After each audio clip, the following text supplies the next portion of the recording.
Austin Napier back here. I'm actually in my fishing building, as you can tell by all the rods and the baits hanging on the wall. That's just some extra stuff I keep. But I'm going to go over my top 5 fall baits. I'm going to do this in sections. I could do it in 3 different videos, but I'm going to put it all in one, so it's going to be a little bit longer. When it's early fall, like water temps going from upper 80s to lower 70s, I'm going to be throwing a skinnier top water. This is an I'm a Skimmer. It works great, as you can tell. I put that feather hook on there. Just when I stop this bait, that tail, it spans. So that's going to be number 1. Number 2 will be probably a swim bait. This time of year, fish is going to be picky on what they eat. So I'm going to be throwing a 2.8 or a 3.3 or a 3-inch Keitech swim bait. I love Smallmouth Magic, but my favorite color is electric chartreuse. It has blue and green in it, chartreuse. So my 3rd favorite will be probably something downsized. It's going to be what I call double Dominky rig. I'm going to be throwing that on spinning gear. A lot of people would throw double fluke rigs, but I just have better luck on something downsized this time of year. So my 4th favorite bait will be a blade bait, and that's something I can drop to them or something. I'm going to be throwing a silver buddy or a spoon or something like that. My 5th favorite is going to be a jig. I'm a big jig guy, so I always have a jig on one of my rods. It don't matter if it's an 1/8 ounce, 1/4 ounce, 1/2 ounce, or whatever. I'm always going to have a jig on. It's just what I love throwing.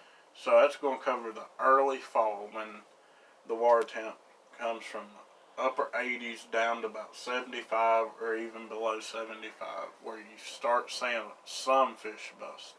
So the mid-fall is going to be from 75 down to about 70-ish. So I'm still going to be throwing the top water like the I'm a Skimmer here. And then I'm still going to be throwing my swim baits and stuff like that. I'm still going to have on my blade baits. Now here's something that's iffy. I may or may not have this on. If I don't have this on, I'm going to have a Ned rig or something. Something when them fish basically don't want to chase, when they get really lethargic. Still going to have a jig on. Like I said, I'm a big jig guy. I love jigs. I've caught a lot of big fish on jigs, so that's going to be my mid-fall baits. Now from 70 down to about 60-ish, I'm talking about from middle of October maybe to the middle of November if you're lucky.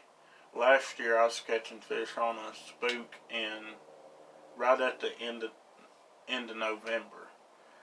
Me and my buddy Sam, we went to Del Hollow and we actually jacked some pretty big smallmouth on a spook. But that is why I'm going to upsize my bait, because, and I'll tell you why, because those smaller fish, they have done got their fill. Them bigger fish is going to wait till that weather is more steady, where they ain't got to worry about coming up, feeding, chasing, going up shallow, pushing them shad up shallow, and having to go right back out deep to their summer homes. So they're going to be in a do or die situation. Basically, they're going to be wanting one big bait to do them for a while. They may hit 3 big baits or something like that. It's basically, they'd rather have to chase 1 meal than like 5. So I'm going to upsize my top water. I'm going to be throwing a hidden spook or the bigger Rapala Skeeter Walk. The Ricos goes away. They don't work great. I'm sure there's a lot of people that disagree on that, but I just have better luck on the bigger spooks. Hidden makes a great one. It's a 3 treble hook bait. I forget what it's called. I think it's Super Spook. I know it's a Super Spook actually, because the Super Spook Junior is actually a 2-inch. Well, not 2-inch, but 2-hook one. So I'm going to be going to 3-hook top water, and that's when I'm really going to be after a big one. My second favorite, I'm actually going to upsize my swim bait just like I would in the spring, because in the springtime them fish is wanting one big bait where they can go build their nest. So I'm going to go to a 4-inch bait. 9 times out of 10. This is a Keitech 4-inch smallmouth magic. I also throw a 3.8, a 3.3, and also a 4.3 and a 4.8. My 4.3 and my 4.8 is more of a spring bait, but every now and then I'll put that on. I'm going to be throwing a bigger head, maybe 3/16 or a half, something I can really fire out there to them, because they are going to be way back there. So you need something you can fire back to them. My third favorite would probably be a jerk bait. I love the Megabass Division 110, but my favorite jerk bait of all times is going to be the 13 Fishing Loco Special. I love this little guy. It does 6 to 9 feet. It's a good springtime bait as well. So that's something I'm going to be throwing. Another thing I'm going to be throwing that's about tied with that is a spinnerbait and a crankbait. I'm not going to be throwing a big spur rock crawler that's going to be diving 9 to 14 foot. I'm going to be throwing your 1.5s, your 4.0 by Strike Kings and stuff like that. I'll be throwing the Guggen bait square bill. I'll be throwing the 6-cent square bill, something like that. Something that has a wider or longer profile, or I'll be throwing a spinnerbait. Chatterbaits, they work great, but I prefer a spinnerbait over a chatterbait. My fourth favorite is still going to be probably a blade bait. So like a silver buddy or a spook, not a spook, but a spoon, my bad, I'm sorry. Or something of that nature. My fifth favorite bait is going to be a jig. I love jig fishermen, like I've said. And my favorite jig color is going to be Orange Crush. My good friend Hannah Wesley turned me on to this. And it has some brown in it, some orange, and a little bit of black. That's a good crawl invitation this time of year, because them crawls is starting to turn. I'll be throwing that with a green pumpkin rage crawl. Not the rage trunk, but the rage crawl. Because then I'm wanting a bigger profile, something that will add bulk to it. Because like I said, they're wanting one big bait. So, that's it. I'm going to be throwing that 4-inch rage crawl in there. If I miss some, I'll bite it down. And I also throw orange on the green pumpkin pinchers just a little bit to match the orange in the skirt. So some other honorable mentions will also be, like I said, Division 110. I know people that catches them on that. I like it, but I like my 13 Fishing better. I know a lot of people catches them on spur rock crawlers that dives 9 to 14 foot. I just had better luck on something that's a little more shallow diving. So now I'm going to talk about the gear I'll throw that on. My little light swim baits, I'm talking about a 16th, an 1/8, or a 1/4 ounce head, something I'm going to be throwing a 3-inch or a 2.8 or a 3.3. This rod was actually custom made. It's 7'6". It's a Tennessee handle rod. And I have it paired with a Daiwa Tatula 1000. And this is a XH. I love this. It has a good tip.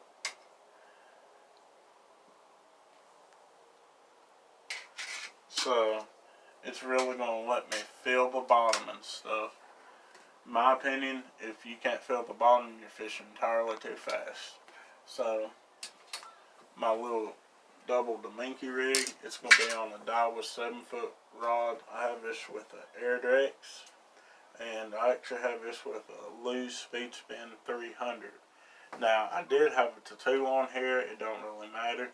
I actually want this because it has a lot bigger spool and it holds a lot more line. So when I get a big smallmouth, he dives, I actually have some drag and stuff to play with him. My jig rod and my blade bait rod, something that's really sensitive. I actually just picked this rod up. It's a G Loomis GLX. It's a 7-1 heavy, so I can really jack him fish. When I'm throwing a blade bait or a spoon, 9 times out of 10, I'm going to be using my graph. So I'm going to be just looking at them on my graph, and when they hit, I'm going to come up.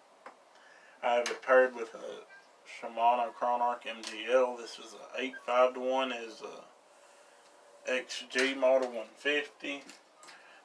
So that's that. My top water is a KVD Quantum Series Terra rod. It's a 6.6 rod.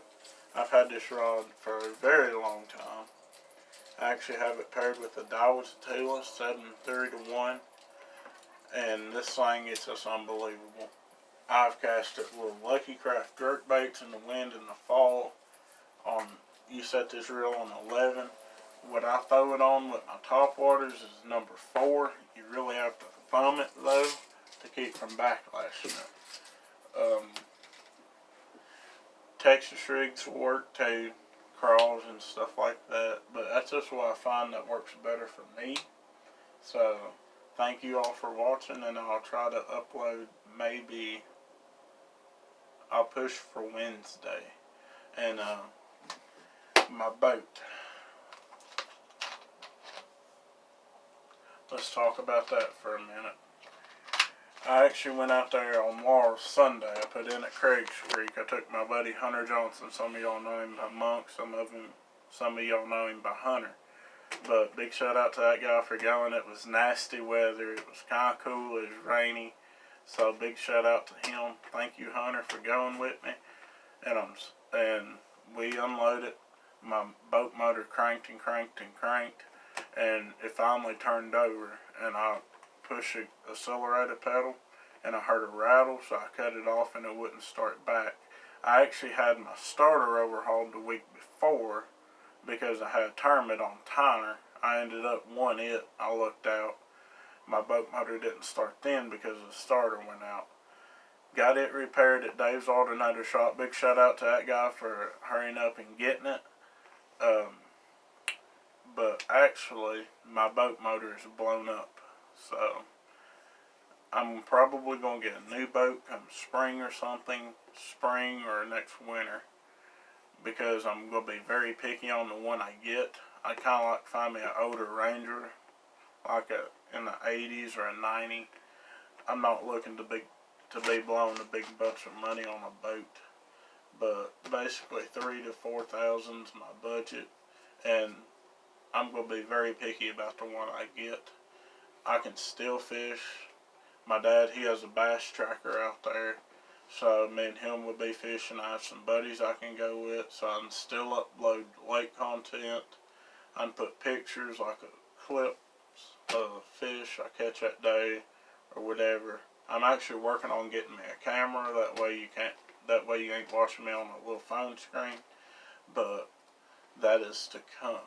I'm actually going to be probably working on getting my rod and reel arsenal upgraded some more. I've actually traded around to get what I got, but I'm very happy with the gear I got. I feel like I'm covered. I have a medium light rod right here. I have another longer medium light rod. I throw Ned rigs and swim baits on those two spinning gears. I have me a jig rod and a blade rod. I have me a top water and a jerk bait rod here. I actually have another rod in the house, but it ain't got a reel on it right now. So, and I actually have a casting rod to send back. But big shout out to Dog Patch. Thank y'all for all y'all do for me and everything. And if y'all can, my viewers, I'd like for y'all to go in there, maybe buy something. If you don't, just look around. They sell tackle. They're amazing people. Saddlebrook's another good one. I actually got my GLX from Corey out there at Saddlebrook. Big shout out to them. And thank y'all for all my subscribers, everybody that's liked my videos, and thank you to everybody that watches them. Is there anything else I'd like to touch on? Trailer strap jig. I'll throw a Bourbon Blaze Z-Curl. I'll throw a Green Pumpkin Rage Crawl. And that pretty much does it. Thank y'all for watching. And I'll see y'all later.